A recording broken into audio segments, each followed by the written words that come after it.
નમસ્કાર, KTV news સાથે હું છું કિરણ। નજર કરીએ આજના મહત્વપૂર્ણ સમાચાર પર। તો આજે ગુજરાતમાં પેટા ચૂંટણી યોજાઈ રહી છે। વાવમાં મતદાનને લઈને તંત્ર પણ સજ્જ છે। તમામ બૂથ પર ઈવીએમ ગોઠવાયા છે। 1500 સુરક્ષાકર્મીઓ ખડે પગે તૈનાત કરી દેવામાં આવ્યા છે। 4 ડીવાયએસપી 8 પીઆઈ પણ તૈનાત કરાયા છે। સંવેદનશીલ મથકો પર પેરામિલિટરી પણ મૂકી દેવામાં આવ્યું છે। મહત્વપૂર્ણ છે કે આજે વિધાનસભાની જે પેટા ચૂંટણી યોજાઈ રહી છે, શાંતિપૂર્ણ માહોલમાં ચૂંટણીની શરૂઆત થઈ ચૂકી છે। તમામ ઉમેદવારોના ભાવિ છે ઈવીએમમાં કેદ થશે। તમામ બૂથ પર ઈવીએમને ગોઠવી દેવામાં આવ્યા છે। 1500 સુરક્ષા કર્મીઓ ખડે પગે તૈનાત કરી દેવામાં આવ્યા છે। 4 ડીવાયએસપી 8 પીઆઈ પણ તૈનાત કરાયા છે। સંવેદનશીલ મથકો પર પેરામિલિટરી ગોઠવાયેલ છે। શાંતિપૂર્ણ માહોલમાં આજે મતદાન યોજાઈ રહ્યું છે। વાવ બેઠક પર ત્રિપાંખીયો જંગ ખેલાશે। મહત્વપૂર્ણ છે કે આજે બનાસકાંઠામાં જે ચૂંટણી યોજાઈ રહી છે, મહત્વપૂર્ણ માનવામાં આવી રહી છે। લોકસભાની ચૂંટણી કરતાં પણ આ મહત્વપૂર્ણ પેટા ચૂંટણી માનવામાં આવી રહી છે। આજે તમામ ઈવીએમમાં ઉમેદવારોના ભાવિ સીલ થશે।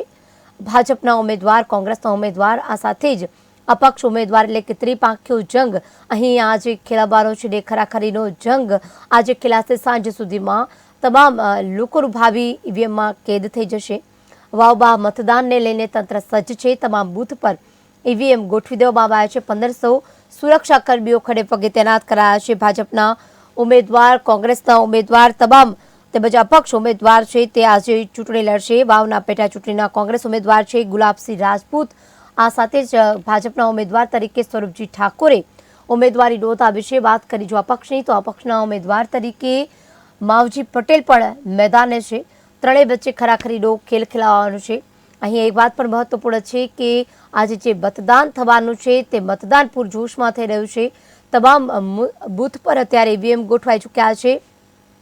જો વાત કરી ગુલાબસિંહ રાજપૂતની, તો ગુલાબસિંહ રાજપૂત થરાદથી 2019માં પેટા ચૂંટણી જીત્યા હતા અને યુવા કોંગ્રેસ NSUIમાં ગુજરાત પ્રદેશ પ્રમુખ તરીકે કામ કર્યું છે। દાદા હેમાભાઈ રાજપૂત વાવ થરાદ વિધાનસભા ભેગી હતી ત્યારે 20 વર્ષ ધારાસભ્ય રહ્યા હતા અને ગેરીબેનને જીતાડવા ગુલાબસિંહનો મોટો ફાળો રહ્યો છે। અહીંયા ગુલાબસિંહનો ફાળો જે છે તે આ વખતે તેવું માનવામાં આવી રહ્યું છે કે ગુલાબસિંહ છે તે ક્યાંક ગેનીબેનને જીતાડવામાં મજબૂત પાયો રહ્યો હતો। હવે આ વખતે ગેનીબેનનો પાયો છે તે ગુલાબસિંહને મજબૂત જીતાડી શકે છે કે નહીં તે પણ અહીંયા જોવાનું રહ્યું।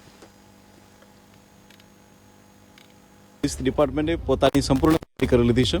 અમે પહેલેથી જ અમારો ડિપ્લોયમેન્ટ પ્લાન જે ઇલેક્શન કમિશન ઓફ ઇન્ડિયા તરફથી આવે છે એ ડિપ્લોયમેન્ટ પ્લાન પ્રમાણે અમે લોકોએ ફોર્સીસને તૈનાત કરી દીધી છે। જેટલા પણ ક્રિટિકલ બૂથો છે તમામ ક્રિટિકલ બૂથો ઉપર CISF, BSF આમ કરીને કુલ પેરામિલિટરીની જે ફોર્સીસ છે તેના હાફ સેક્શન મૂકી દેવામાં આવ્યા છે। એ સિવાય બી ગામડાઓની અંદર સેક્ટર મેજિસ્ટ્રેટની સાથે પોલીસ અને એ સિવાય પોલીસના અલગ અલગ મોબાઈલ પેટ્રોલિંગના રૂટો છે। દરેક 4 થી 5 ગામડાઓ ઉપર પોલીસનો એક મોબાઈલ પેટ્રોલિંગનો રૂટ છે।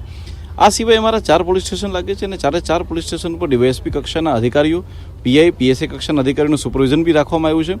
સંપૂર્ણપણે કહેવામાં આવે તો અમે આ જિલ્લામાં જે બાય ઇલેક્શન છે તેને લઈને સંપૂર્ણ રીતે પોલીસનો એક કિલ્લેબંધ ઘેરાબંધી અને દરેક વ્યક્તિ નિર્ભય બનીને નિષ્પક્ષ રીતે મતદાન કરી શકે એ માટેની સંપૂર્ણ વ્યવસ્થા પોલીસ ડિપાર્ટમેન્ટ દ્વારા કરી દેવામાં આવી છે। બોર્ડર છે એટલે બોર્ડર ઉપર કયા પ્રકારની વ્યવસ્થા કરવામાં? બોર્ડર ઉપર હાલમાં અમારી 7 જેટલી ચેકપોસ્ટ ચાલુ છે। એ જે આપણી રાજ્ય કક્ષાની બોર્ડર હોય